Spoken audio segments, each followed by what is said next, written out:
and we've got her slides up, and Lindsay should be with us in 1 minute.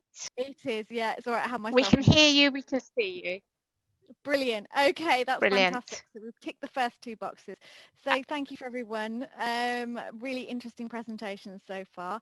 So my name's Lindsay Clements, and I'm going to be presenting to you about the Heart team within Warwickshire. So the first slide you can see on the screen is we are numerous boroughs and districts that organise and fund the Heart team. So these are all the funders that are behind what we do.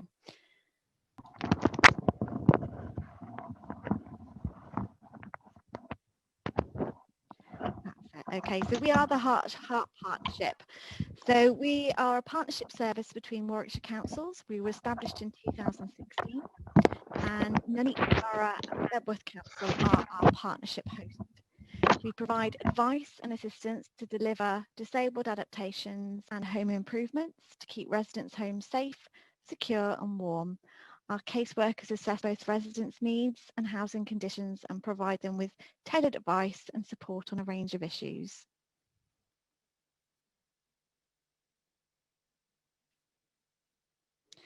Okay, so how can Heart assist?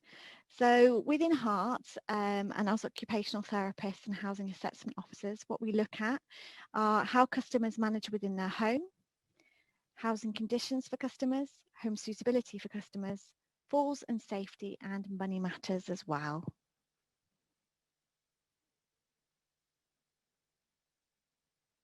So within the Heart team, it consists of housing assessment officers, occupational therapists, technical officers, home improvement officers.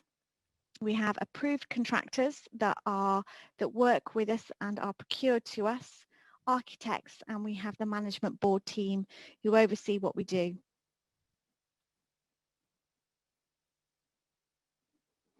Okay, so something interesting that I've picked up, obviously from listening to everybody else's presentations, is the frustrations with the limits within Disabled Facilities Grant. So to actually fund children's cases and adults' cases, we use the mandatory Disabled Facilities Grant. So as you all know, this is a mandatory grant and the maximum available is £30,000.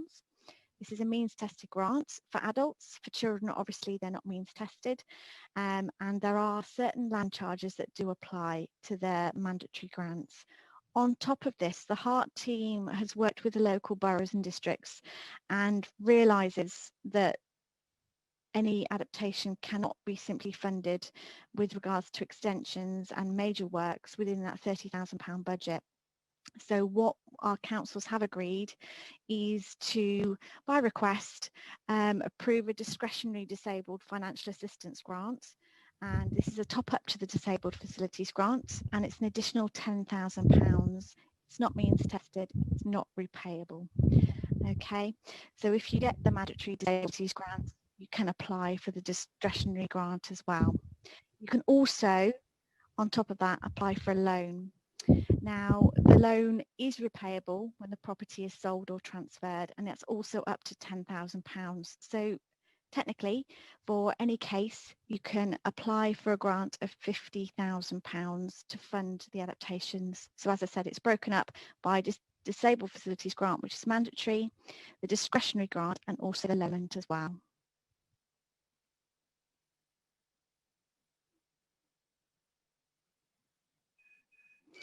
Okay, so alongside the Disabled Facilities Grant, do apologise, that's my house phone ringing, but as well as the Disabled Facilities Grants, we do have other grants that people can apply for. So we've got the Warm and Safer Homes Grant, we nickname that the WASH grant.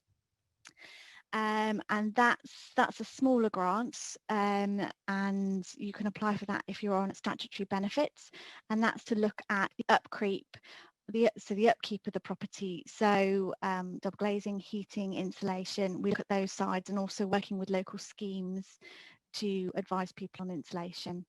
We have a home safety grant that's essentially with slips, trips and falls, and that's up to £500, and you can apply for that once every 3 years.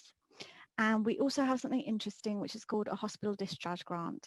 So this is payable where housing defects or adaptation works are preventing a discharge from hospital, as assessed by the professionals attached to either social services, the acute setting they're in, or the primary care trust. So you have a senior officer working within the recognised hospital discharge process to reduce the risk of readmission, and they'll assess whether the customer is eligible to apply for that.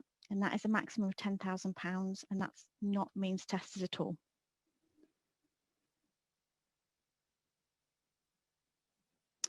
Okay, so let's go on particularly talking about children. So I'm the children's champion within our local South Hart team, and what we did do is we recognised quite early on that we were missing a link. So what happened was a new post was created, which is jointly funded by the NHS and Warwickshire County Council, and this is a link worker. The link worker sits within the children's team, the NHS, and this link worker visits all cases identified by the children's OTs that need adaptations to their home. The link worker has a thorough knowledge of the HART process and disabled facilities grants and what adaptations are seen as being essential and necessary. So following their visit, they send across an environmental assessment alongside a children's OT baseline assessment. The baseline assessment includes details regarding the child's health, mobility and current abilities. So the environmental assessment includes details about the home, for example, the layout of the house, the heights of steps. Recommendations are made at the end of the assessment of what adaptations will be beneficial to the children.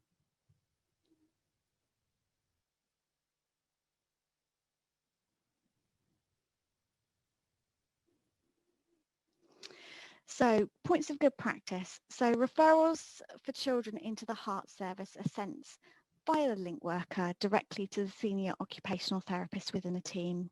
So these cases are then allocated directly to the occupational therapist. Therefore, their waiting time is reduced on our waiting list.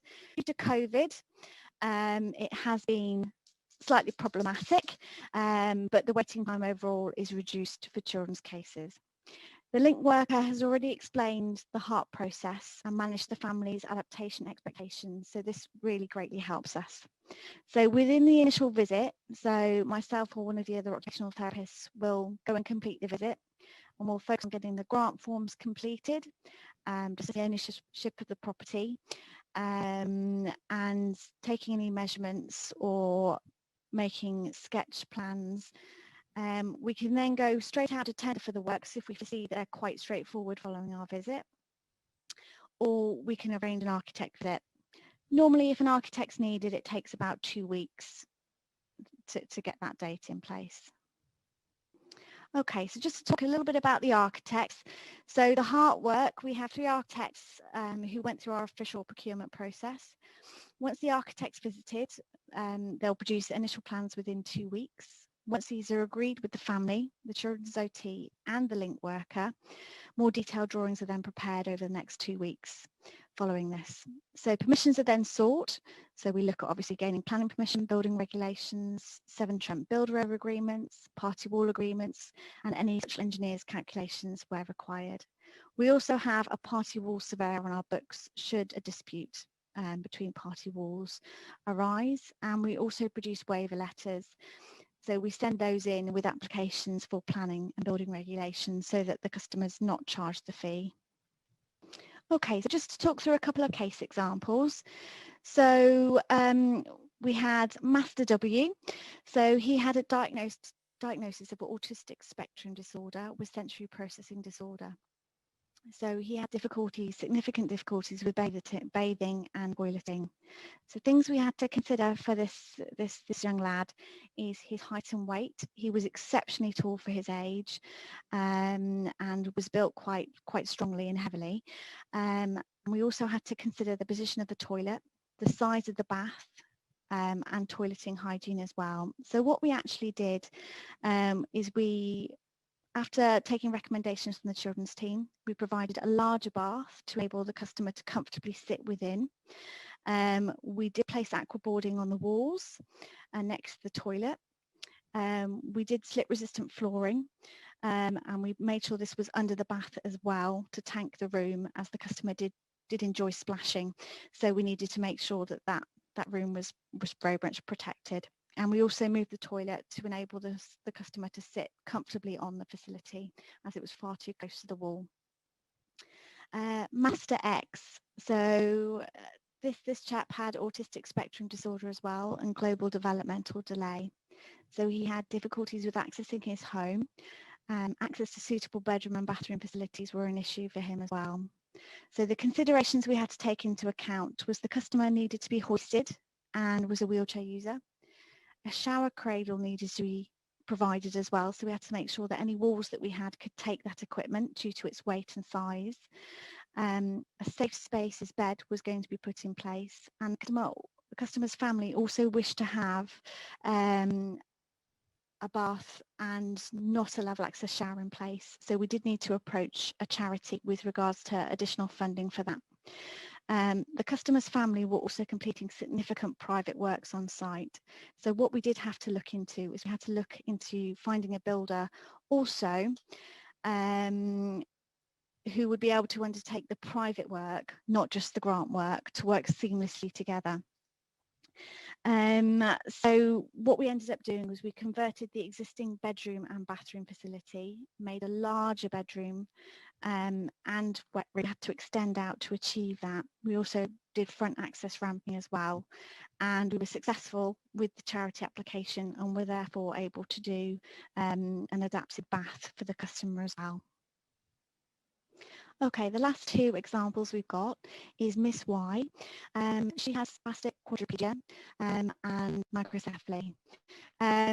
So there were no bathing facilities on the ground floor, but fortunately she had access to, there were 3 ground floor reception rooms, so she could use one of those as her bedroom facility. So what we did need to do is we needed to we decided to adapt the garage facility and to create the bathroom in there.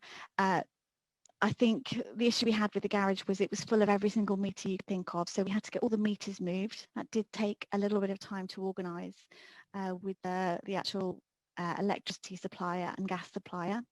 We also needed we knew that the children's team were going to fit quite a significant hoisting system in place. So we needed to reinforce all the joists of the existing bedroom and also into the bathroom as well.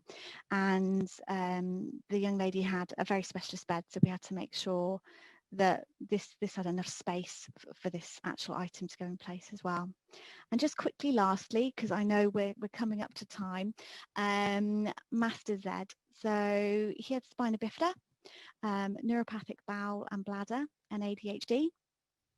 So he was quite complex, as in he had been moved twice already. He lived in a council property, and the first time he moved, they were said, oh yes, the next property can be adapted to meet your child's needs. The children's team weren't involved in this. The local occupational therapists weren't involved in this. It was the housing authority that said, oh yes, this property can be adapted. So when I visited after the children's team requested it, we went in, and unfortunately the property could not be adapted due to the slope that the property was built on. It just meant that it was impossible to adapt. We would have had to have significant pile foundations because of the slope the property was on. So the first thing we needed to do was, much to the family's dismay, was looking to finding them a property that could be adapted. Lindsay, it's 14 minutes. Thank you.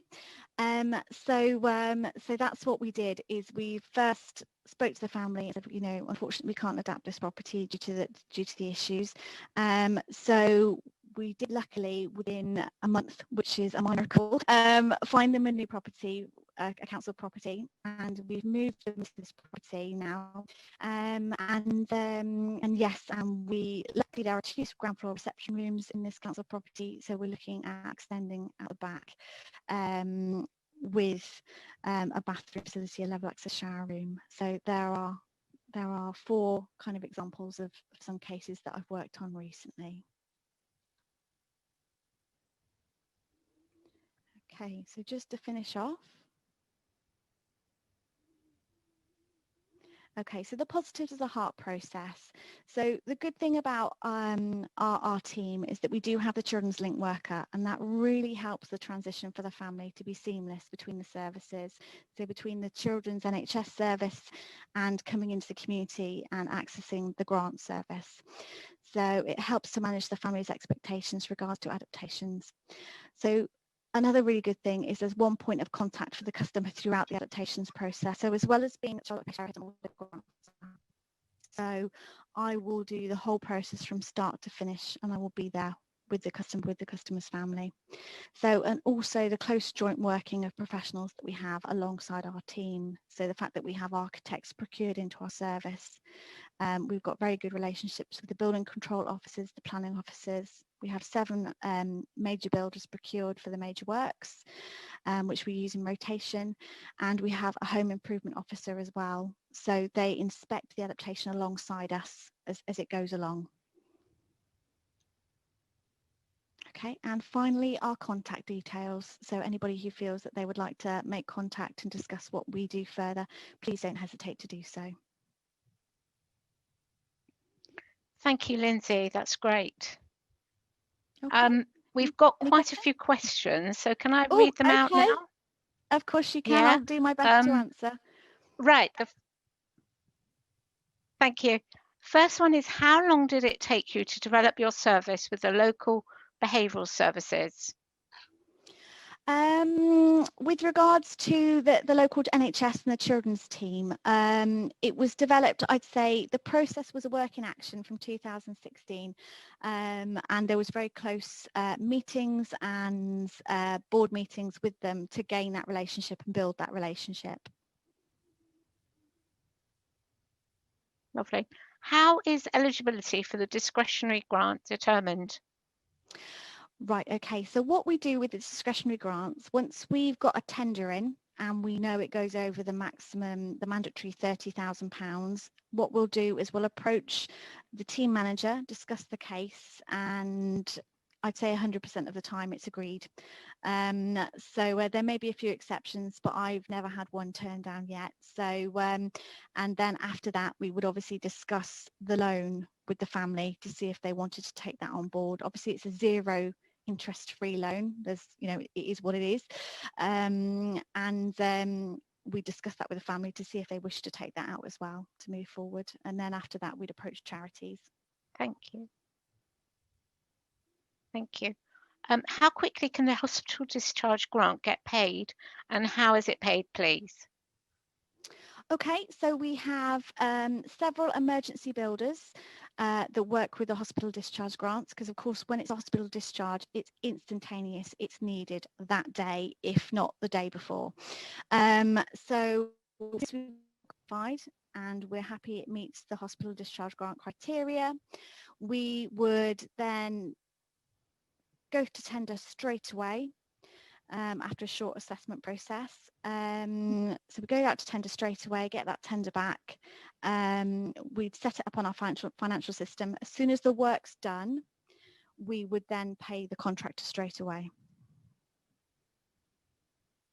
Okay, thank you. DDFA, please will you let me know if you financially assess for this, do you evidence hardship, or is this accessible to anyone whose adaptations are more than 30,000? Thank you. Quite correct. It's eligible to anybody whose adaptations are over £30,000. Okay. Also, where does the money come from? That's the next question. Very important question. As you saw the logos to start with, it's all the wonderful boroughs and districts help with our funding pot. So obviously we have the standard disabled facilities grants, and we have Warwickshire County Council, Rugby Borough, Nuneaton Borough, all the various boroughs and districts, Stratford Borough, who put and assist Heart and create our budget, if you like.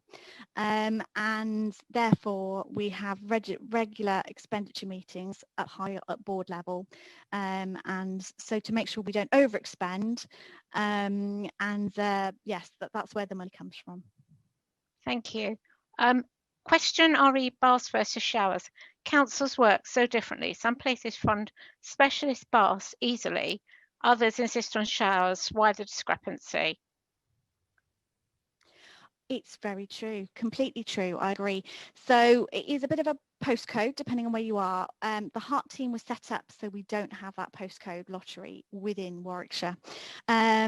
So where it was felt that an adapted bath was needed, if I assessed a case and it was recommended by the Children's OT, I would take that case to my senior and we'd discuss why it would be more beneficial than a shower. There are some cases that we have done where a bath is clearly, so in that case we would look at funding one.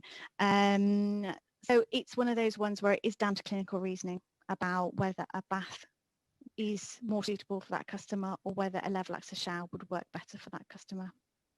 Okay, thank you. Last question. Can I ask what your lead times are for the architects and contractors, Lindsay?